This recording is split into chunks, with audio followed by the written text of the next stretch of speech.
Good afternoon. My name is EShipton, and over the next 10 minutes or so, we're going to have an opportunity to explore briefly the theological significance of Abraham to the New Testament. And while our conversation today won't be exhaustive, it'll cover a few reasons why I feel like Abraham was such a great example used by Jesus, the gospel writers, Paul, and a specific passage in James chapter 2, verses 14 through 26 that got me thinking about the theological significance of Abraham. And so when I began to research this topic, what I found is that Abraham is the perfect example of patriarchal culture. Second is that he represents the promise of God for both land and to offspring to the Israelites, the people of Israel. And he was a prime example used throughout of justification through faith. So we're thinking of the third phase of salvation there. And so what we see is that time and time again, when there was a hero of faith in Hebrews, or when Paul needed to have an example, and in this case James, Abraham would certainly be used. In fact, Jesus used Abraham and said, and we'll learn later, that Abraham rejoiced to see the day of Christ, which almost got him stoned, as we read in the book of John. And so when we look at this specific passage, why is it that Abraham is important to the Jewish faith, to Jewish people, gospel writers, and to the New Testament? And to begin there, we start with, who is Abraham? Well, we see that Abraham didn't start out as Abraham, but he started out as Abram, and later his name was changed to Abraham. And he's considered the father of the Jewish people. And so, but when we think about the father of Jewish people, they held him in high regard. Not that they worshiped him as a god, because they certainly wouldn't have done that, but they held him in high esteem.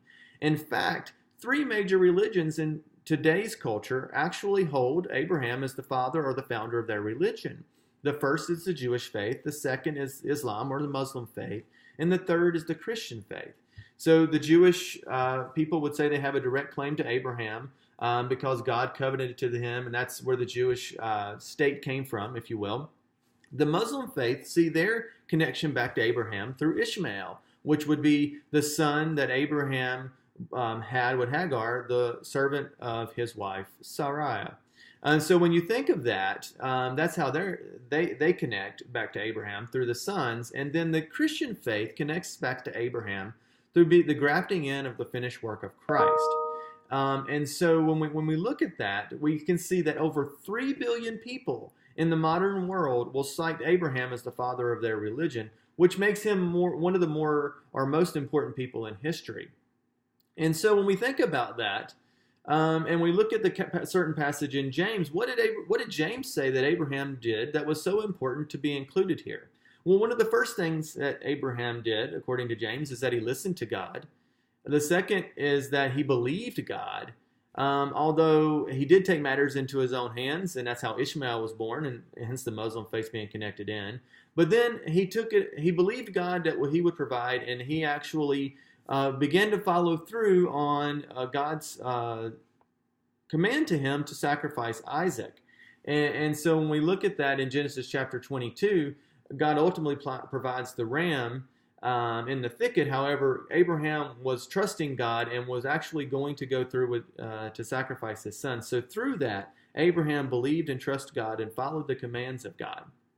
And so when we think about the theological significance of what Abraham did, the first thing is, as we think about a patriarchal culture, is that in Hebrew, that's the head of our fathers. And so they revered and, like I said, not worship, but it was close that they would revere him, and any talk against him could get you stoned. And that almost happened to Jesus in John chapter 8. And so we see that Abraham leads into the realm of ethnicity and ancestral heritage. And when you're thinking about that heritage, that's the identity of the Jewish people that they pulled from that, and it was very strong for them.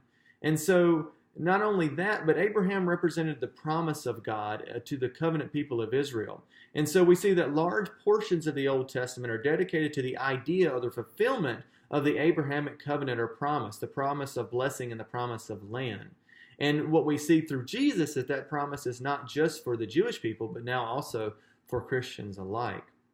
And then we see that not only that, but Abraham is a prime example of faith and justification, and marking that third phase of salvation history, where we see the first is through Adam, the second is through Noah, and then the third is Abraham. And so what we start to learn is it's important that we see, how do we become a person in right standing with God? What is it that we need to do to make sure that our salvation is secure?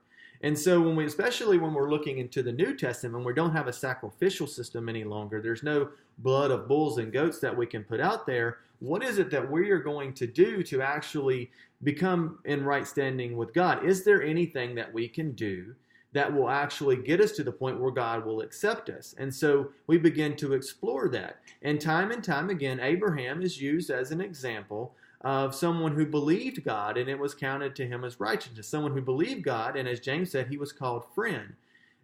James uses him in a little bit different context here, but in the same time, I believe he's saying the same thing as both Paul was saying and other writers when they said that it was the belief of Abraham, which was first, and then the circumcision, as Paul would say, and that is how we become right with God. And so the idea of salvation then is transformed from the blood of bulls and goats to the blood of Christ, which makes atonement, and therefore the belief in Christ that actually secures us. And so knowing that, it changes possibly how you might read Abraham, because he actually was one of the first accounts of someone who believed God and had that accounted to him as righteousness. And so when you think of that and you go back to Abraham, we see that Abraham is one of the first stories in the Bible where someone is justified back to God through their belief.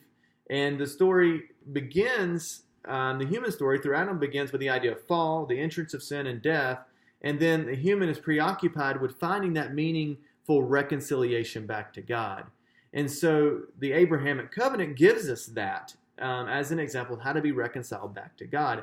And so when we think about the innate longing of people to have that missing part of them fulfilled, that each person wants to be justified to God, this is why that we're looking back to Abraham as such a clear example of what we need to do in a time when we don't have something tangible to hold on to, such as a sacrificial system, which we know that Jesus was the final sacrifice.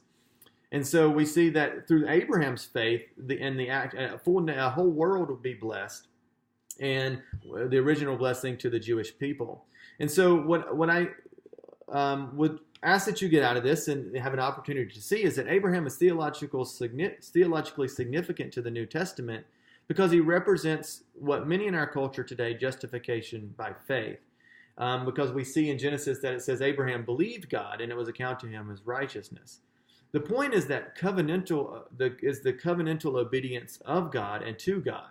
And so when we think about that for a moment, we see that now we've moved past the idea of any works-based item that we can actually accomplish that will make us have a right standing with God, but rather it is our belief, and in today's world, our belief in Christ.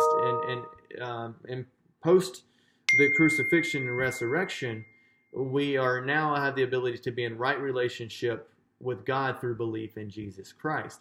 And so Abraham becomes theologically significant because we can start to see a type and an example, a shadow of what it will mean to be in right relationship with God, where there's not a work that you can do to actually secure your salvation.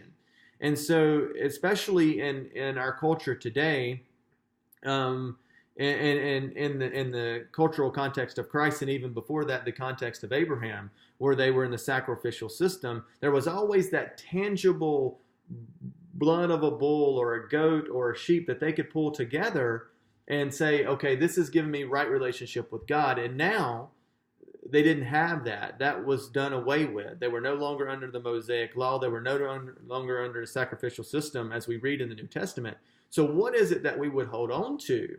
But an example given to us in the very first book of the Bible in Genesis that says through faith, through belief, God became Abraham's friend and it was accounted to him as righteousness. It gives us a beautiful picture of God's heart that he did not desire the blood of bulls and goats, right, for our salvation.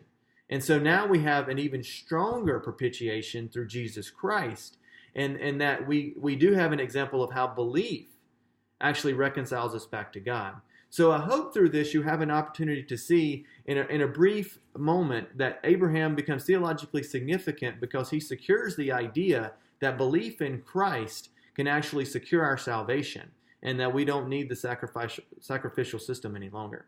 I appreciate your time today. Thank you.